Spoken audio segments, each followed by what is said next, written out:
Did you have an adventurous weekend? Yeah, it was a great weekend. Yeah, the weather held up. Not bad. Ladies and gentlemen, we are live all over the world. YouTube, kicking into Facebook.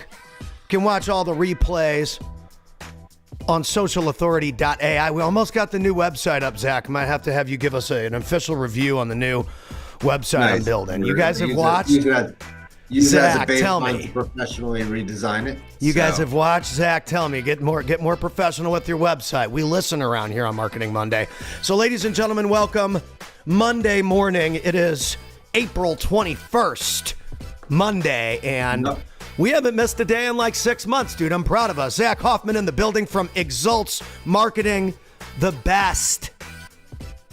For of the Southeast. I almost said Southwest, but it's not. Hey, man, definitely, gone global. So, that's what I mean. All over the world. But at the same time, we're definitely driving marketing as well as, really paying attention to what's happening in AI. Yep. Yeah, let's jump in here. Marketing Monday. We're going to add a little bit of AI to the end as we discussed. Because you just can't ignore it. Nope. But the initial topics here for Monday's marketing, we're going to talk about Minecraft the movie, unfortunately the passing of Pope Francis, and get into Patch Journey onto ESPN. And we're going to talk about AI a little bit. Are you asking the right people in your organization the right questions? And then how is AI going to look for you as you engage in it? Is it going to look the same for you in 3 months? So we'll dive into those different questions and topics, and let's get started, man. I love it. Welcome, ladies and gentlemen. Let's break it down, give you guys some value so that you can crush the week. Sure. Zach, kick it off. So, when we look at Minecraft the movie, definitely driving a little bit of the movie theaters crazy out there. But all I could say to the movie theaters is you should be thankful people are showing up. Yeah. So you have a $150 million budget movie that's now topped $720 million in the box office. Take a lesson from Jack Black, making an entertaining movie that gets kids engaged in the action, and probably has taken movies to a whole new level where, essentially I had the opportunity to see it this past weekend. So the movie is definitely, it's engaging, it's interacting. There was a group of young kids sitting behind me and my son, so got to experience all the hype of what the movie theaters are talking about. But those kids saw coming to the movie as a party, and they sure treated it as it. I mean, there was some silly string in the movie, and not from the movie itself, but the children behind us.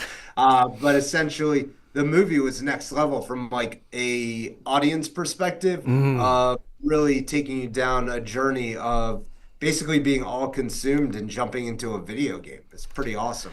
Dude, I mean, that has had a ton of anticipation. That program, Minecraft, is a 2011 game developed by a Swedish video game developer. And I mean, that thing has blown up online. For a 2011 game to, 15 years later be this relevant and this culturally, adapted is pretty cool. Oh, it's definitely awesome. And, the beauty of the game is how it's kind of stuck to its roots in a lot of ways, even from like a graphics and like a user perspective. But it's really taken the consumer's mind and allowed them to go on a journey themselves. And the movie is almost like an open box. I don't think the critics really love the movie, but the audiences do. And the audiences are the ones paying the bills for Hollywood. So it makes a big difference when they love it and they're engaging with it. I was about to say that I think that, and you'll probably agree with this, it's like, people, users, writing reviews, online reviews, chat boards, going on websites and reviewing theaters and all these things that we talk about. The public is now the Siskel and Ebert. Whereas in a lot of ways, it used to be they had so much stock in these critics, and now the critics do not speak for the people that are buying the tickets now. The attendees speak for themselves, and that's pretty cool because that's the free market on display. And Minecraft they've digged deep into a buying audience that's going to show up.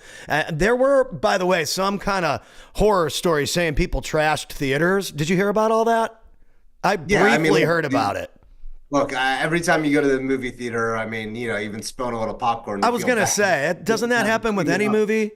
There were kids bringing live chickens to the movie. There was definitely, I swear, I think the kid behind us sprayed some fart spray during one Oh scene. boy, I mean, there's silly string being sprayed in the theater. I mean, look, what are you there are gonna do? things that are happening, and like I said, though, the audience is coming out to the theaters.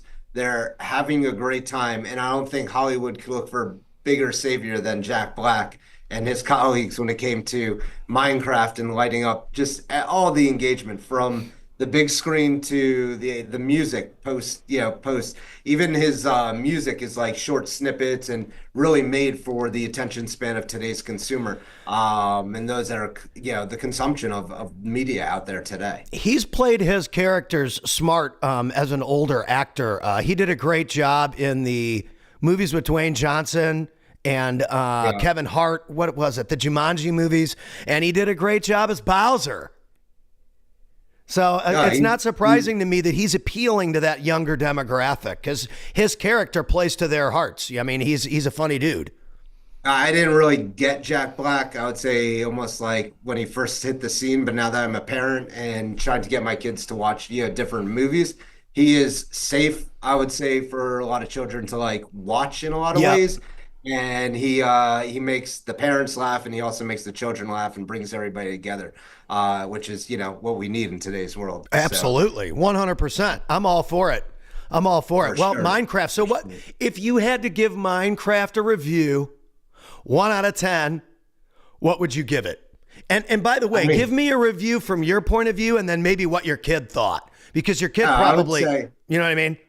Yeah, from my point of view, knowing what I was walking into, from the aspect of like what the audience was going to be doing at the theater, or just like, some of the shenanigans that was going on, I would give it an 8 out of 10 for sure. And in my kid's mind, that movie was probably like a 9.5 out of 10. Right. Makes him feel so cool that he saw it. And now he's like constantly listening to the music. Definitely. They had a lava chicken song. There's just like some like funny things, and one thing that I said to my wife about the movie that a lot of movies I think like or even TV shows miss the boat on is people always assume you remember the name of a character. They say it like Right. once in a lot of shows or in a lot of movies. You're like, who is that? Or like tell me the character's name again.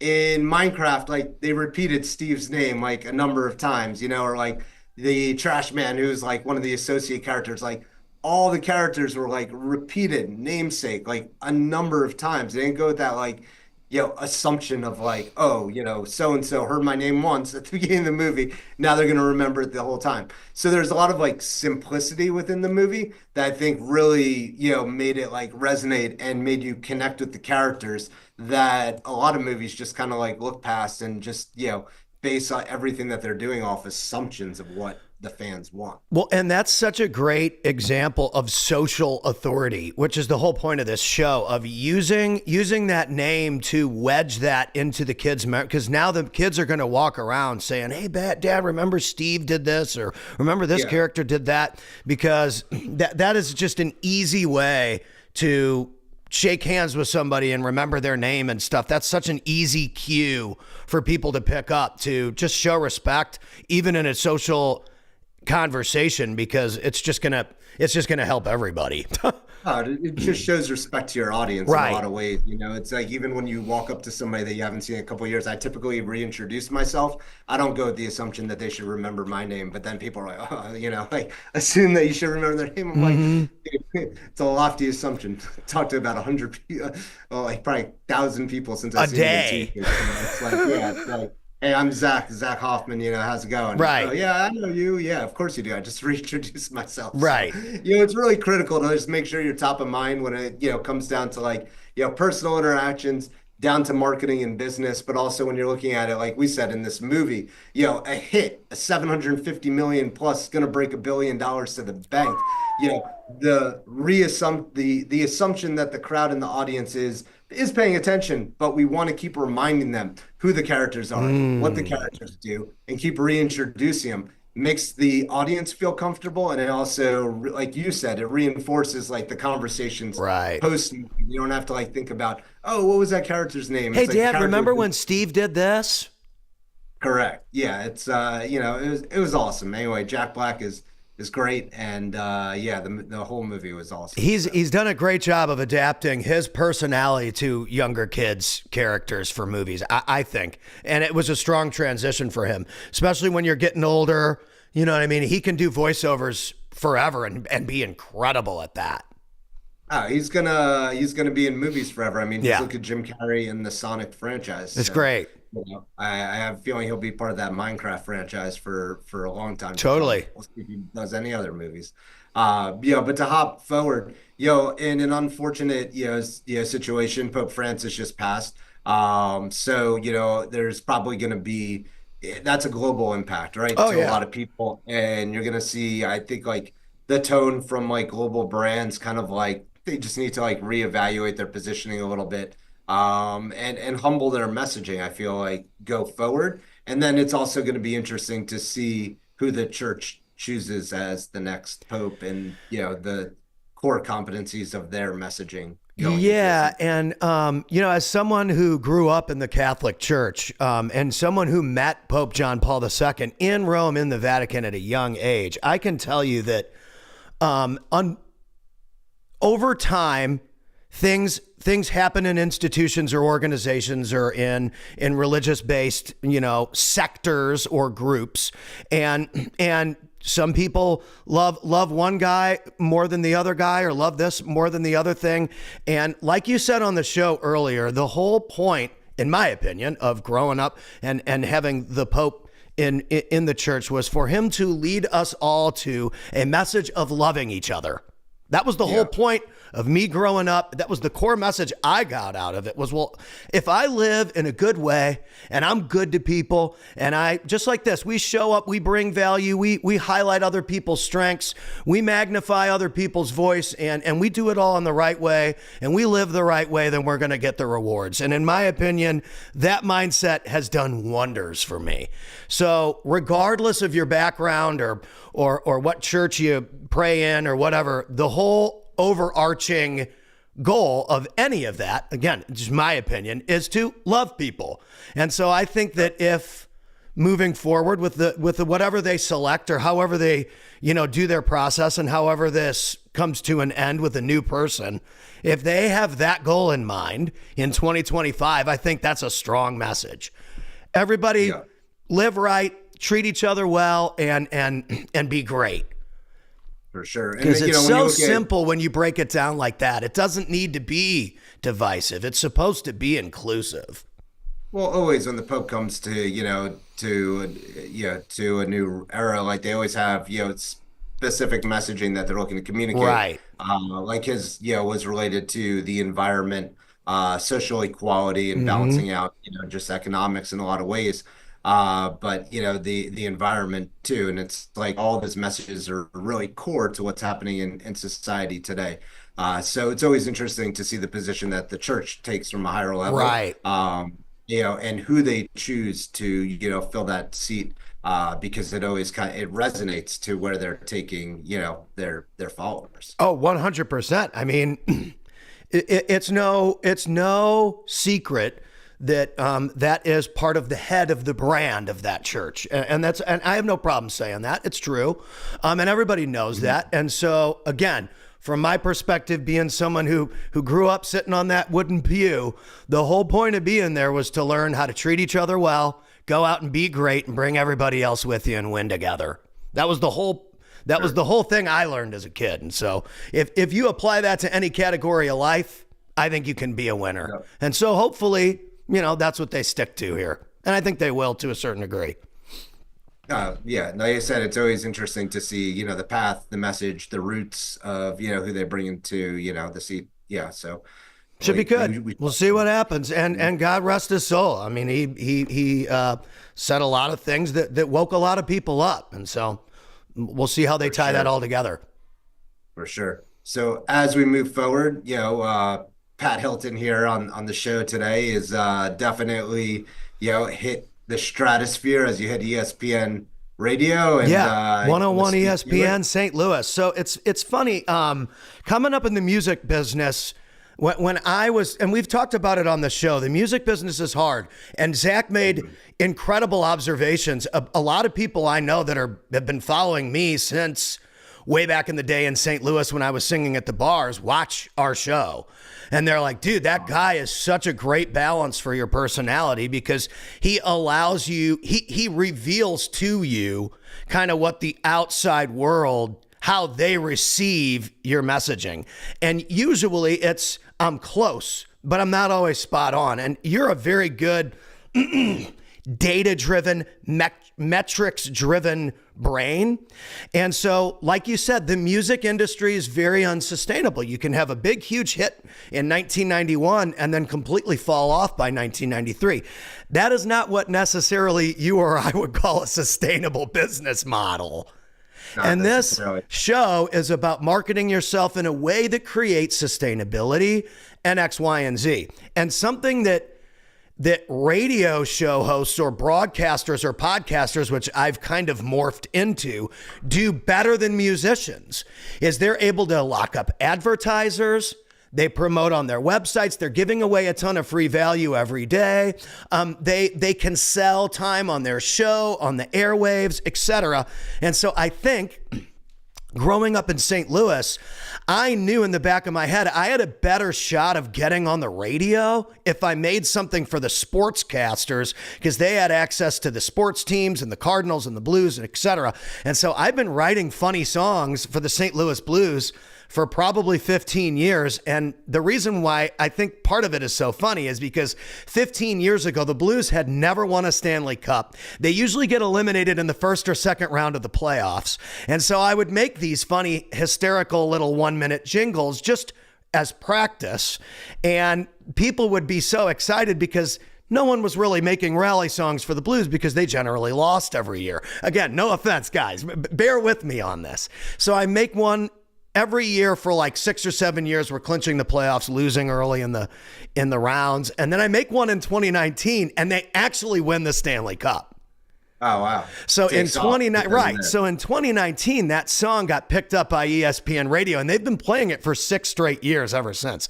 Now, the Blues have not clinched a playoff spot in 3 years. This is the first time they've clinched a playoff spot in 3 years. So since 2019, maybe not the hottest run there for the last 3 years, but now we're matched up against the number 1 team in the entire conference.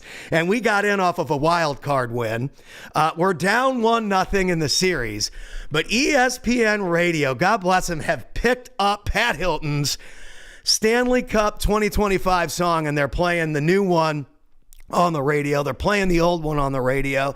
And this is just a great example of when you give people something valuable, when you share your talent, you share your skill set with the right people, they're going to promote it. And I think that's the cool thing about the sports market is that there's way less competition of me trying to write a song and get it produced or posted by Gary Vee or Grant Cardone or the local radio show than there is me trying to compete with Pearl Jam or whoever the new rock and roll artist is. That's the hot new thing. Now I'm old, but and so I encourage people out there as marketers to think about, like, we talk about Morgan and Morgan a lot because they are like the pinnacle of marketing in that lawyer space, right? Yeah. So we want to continue to showcase, how we can serve that brand. And it's the same way you should look at how you can serve the local radio station, the local hockey team, or whatever is. What can I bring to the table for them to just use? Because if they use it, what that is that isn't an endorsement for your skill set. It's a free endorsement for your skill set when, a hockey team or an ESPN radio station or whatever picks up your ad or your skit or your content. And that's why we encourage you guys to get on camera so much. You never know who's watching. You never know who might find something brilliant in your craft. And so it's pretty cool. I've never been played on radio stations ever outside of ESPN radio and The Point in St. Louis. So thank you guys for the support. It really does mean a lot. More than you Very know. nice. I'm sure, it's just a starting point and it'll evolve from there. Yeah, Because hockey and NHL could use all the viewers they can get. absolutely. No, I'm kidding. But no, there's a lot of people that are Panthers fans down here. We Totally. won the Dude, championship last year. apparently the Panthers So, are awesome this year. yeah, they're pretty good. They won the championship last year, so you can't count them out. Yep, yep. But to move forward, you got anything else when it comes to marketing you want to talk about this week? We want to hit on the AI. I think that the AI topics are going to become extremely important here on the show because people need to learn how to leverage these tools, and we want to start to showcase some of that for them. So I know you've got a couple of those. I say we load those up. Yeah, so a couple of topics regarding AI, and it's not, that's the thing too that you need to understand is like AI is not just siloed to any one particular area like marketing, operations, sales. It impacts the whole circle, right? So what we see with a lot of organizations when you're talking about AI, it's are you asking the right people internally at the organization the right questions to get answers as to how you should be utilizing AI? Because there is a little bit of humanity and human pushback because at the end of the day, AI is making it more efficient to do a lot of the work many people have spent a lot of hours doing. But now it's like taking their work to the next level. So it's how are you utilizing AI? How are you embracing AI and asking the right people within your organization, your company, how they're utilizing AI and what they think you should be utilizing AI for next. Yeah. And so if you are a marketer like myself or Zach, or you run a small business, you want to be asking yourself or your team, your social media guy or your web guy or whatever, they should be on the screen right now. That's why you're watching us, right? We're your guys. And say, hey, we want this result. X result. Now that could be automating spreadsheets. That could be automating the copywriting on emails. That could be sending DM sequences. That could be having a live chat on your website. Zach could set that up. There's all these little ways that you can use these AI systems and tools to save you time and to produce a result. So if you're a business owner out there, I'd be thinking about, what does my business do for my audience? So for me, it's we want to make sure that we're creating daily content, weekly content for our client base. And so, one, I have to record with people. AI cannot fake recordings. If it's AI generated, people are going to know and they're not going to trust you. Be very careful trying to fool people with AI generated avatars. Be real, be you, talk to your people, but use AI in a way that can find the right clips, that can help you find the right keywords, that can help you have the bullet points in place that you want to cover when your segment is on a show or whatever that is. We're getting even more organized on here. We want to make sure we hit certain points so we've got certain topics for the week. Use AI to fill in the bullet points and to fill in those needs that you have. There's a tool for your need. You just have to find it. Oh, for sure. I mean, yes, there's a tool for your need, but there's also, GPT and other LLMs, learning models that are out there that you can essentially start to utilize. And like I said, don't be pigeonholed as to a specific use case if that's how it's been pitched or sold to you. Test it and try almost anything, and you'll see the power of it. It covers just like a little bit about like analyzing how to use it or where it might have purpose. Another thing is how you're utilizing AI today is probably not going to be how you're utilizing AI in 3 months, 90 days. It's going to have hyperly evolved, and you're going to continue to see the evolution favoring, the direction that you want to go. So it's becoming a very powerful tool, employee assistant, in a lot of ways to really, help you get to that next level, and essentially optimize, any behaviors that you currently have or, particular routines that you may have been, doing over the past 10 years, pop those into AI and see if it evolves how, your outcomes. Yeah, and I think that plugging into AI systems is important. We were typing into AI yesterday to see if it knew who I am. And Yeah. ChatGPT pulled up a whole description on Pat Hilton overview. It says, Pat Hilton, known as the Acoustic Force, is a Dallas-based entrepreneur, speaker, and media producer, founder of Acoustic Force, blah, blah, blah, blah, blah, blah, like all that stuff. ChatGPT, like they know who I am on ChatGPT. That must be straight off of Google or Apple Podcasts. It's got little sources. I encourage you to go into ChatGPT, or especially Zach will tell you, make sure you search Google too, right? And see what it says. And then figure out how you can optimize that. Ask the bot how it can help you optimize your bio. Correct. And you always have to be optimizing for all arenas, all various sources. And definitely, if you're optimizing correctly for a lot of the main platforms, GPT is picking up the information because it is looking for some of the similar structures of data and information that these other sources have been pulling from. So if you've been doing SEO or programming your website to be more efficient for Google as well as your social profiles, GPT is picking up a lot of that information and content and playing it into their index. So it's pretty exciting times, but definitely outside of how the consumers, utilize AI for like B2C perspectives, when you're looking at it from like a B2B perspective and how you can evolve your organization or your company and stay relevant as we go beyond 2025, AI, you have to be asking the right people in your organization, how you should be utilizing AI or different areas they think they could make things more efficient. As well, when you're utilizing AI on this standpoint here on April 21st, 2025, it's like 95% chance not going to be the same way you're utilizing it come July of 2025. So, get cracking on it, start to utilize it, and evolve with, the strengths that you're seeing, AI give you. So for you, Zach, for me, the tools I have found that have been really, really great. One of them is called DScript. It's like a chop up your podcast style tool. It still takes a whole bunch of work, folks. You can't avoid the work, but it can help you move quicker. They do have a free version, and then you can pay. It's like $20 a month. Worth it. Again, great tool we've used that for years, and they've adapted all these AI features that help me go faster, which is cool. And then there's another presentation software called Gamma. Really, really cool. They have a free version. What are you seeing on your end that's helping you, like actual tool wise, that you kind of have been implementing that's helping you outside of like GPT or Claude or Gemini or whatever?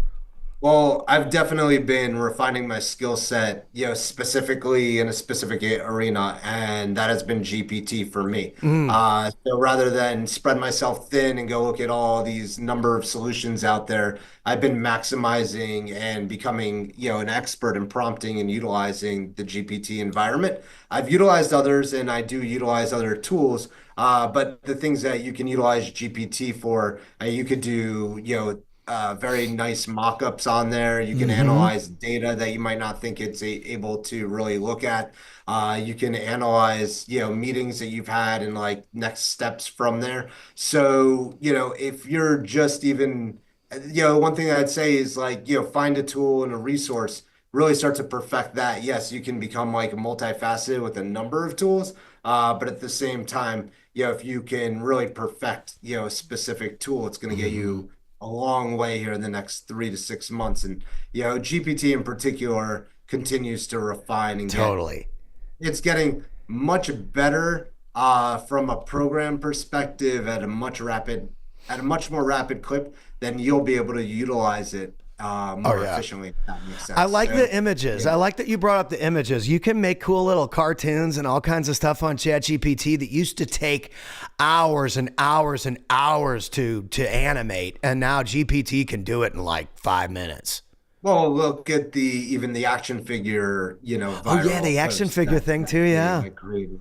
But there's essentially a lot of ways to utilize the tool, and if you start to like craft and refine your skills of becoming a master in that one particular environment, it's going to take you a very long way. It's similar to those that mastered Google early on and didn't necessarily spread themselves thin across like AltaVista, Netcrawler, like all these search engines. Of course, people looked at the basics, right? So when I am utilizing GPT, I am learning more and more as to how to craft my prompts, create information around my prompts, providing GPT more documents, more files, more information, more core basics and understanding to the topic that I'm going to be speaking to it about.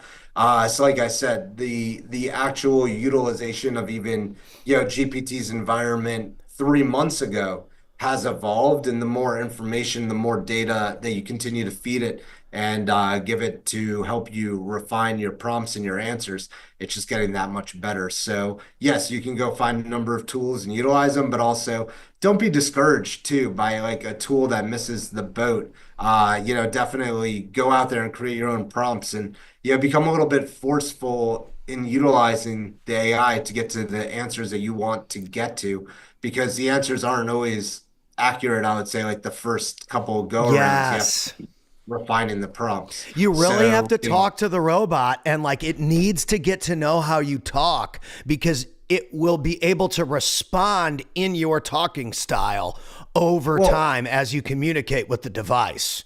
the challenge with GPT as they're going for a bigger mainstream environment is they seem to be trying to cater more to a B2C environment versus a B2B, right? So there's like two walks that they almost have to go or decide their path, right? Utilizing it within commercial instances and business, it's a huge utilization. But as I've seen them evolve over time, they start to craft more of the consumer answers into your business utilization. So it's this fine line of pushing it into the business utilization to make sure that you're getting the answers that are going to empower you from a business owner perspective to continue to crush that next level. I love it. I love it. Dude, there's so much opportunity out there. And if you're struggling to be on camera, you're struggling to podcast, you're struggling to do whatever, listen, go on ChatGPT and get some bullet points and go off of those bullet points. It might help you fire off some value to your audience, because these tools are so cool. Even find AI that can mock you as like I've seen some cool AI that's not GPT, but creating videos of people coming to life and speaking on specific topics and scripting them. And maybe that, journey or being able to, envision what you might look like on camera can help you bridge that gap. And there's also going to be, I think you're going to see AI avatars start to like take to life, even though you kind of, poo-pooed them a little bit earlier Well, in the I dialogue. don't dislike them. I just warn people. We're utilizing some of it in certain areas. I would just warn people, if you're a personal brand, to be really careful of using computer generated versions of yourself and then not telling your audience. I think you should do it. We're learning how to do it. There's a couple different tools you can use. One of them is called Hedra. There's another couple other programs. Captions has this thing called Mirage, but it doesn't do you very well. It can make like a fake mock-up of something person that doesn't exist or whatever they have already in their system. But you got to be careful if you're posting computer generated stuff and then you want it to give value. You don't want to try and convince people it's you. Yeah. Right? Because one of the main reasons of having a personal brand is being authentic. I think you should use those tools. I think you should learn how to use them. Script and AI. There's another one called HeyGen where you can do generated avatars. Check those out. They're not expensive, but careful, because if you want, that thing can't go up and speak on stage in front of 2,000 people for you. You have to actually know what you're doing still. You know what I mean? And so, as people who are developers or creators, we always want to warn the user, you want to be proficient in your category, because when you get on the phone or somebody's going to wire you X, Y, or Z for your business to service them, they're going to want to talk to a real person at some point. As you don't want to ever mask what the deliverable is by computer generated anything. So use it, have fun with it. If you want to use it, run an ad and do this or that, do it. But get on the phone and service your customers. Don't think that AI is just magically going to do all the work for you. Use it as a tool. So that's my disclaimer. Well, on that note, definitely, I love it. let's have a Kick the powerful beats. week out there. Yeah, let's definitely have a powerful week. If you are out there and you are a listener, thank you for joining us. Make sure to follow Zach Hoffman, follow Pat Hilton, add Zach Hoffman as a friend, add Pat Hilton as a friend. We want to support you. We want to be there to help you get to the next level on your journey. And message us Anytime. If you have questions, sure. message us. If you have topics that you want us to cover, message us. Let's get in touch. Let's rock and roll. Have a great week, and we will see you all on the next one. Zach, have a great one, my friend. Have a great one. We'll talk soon. Later, buddy.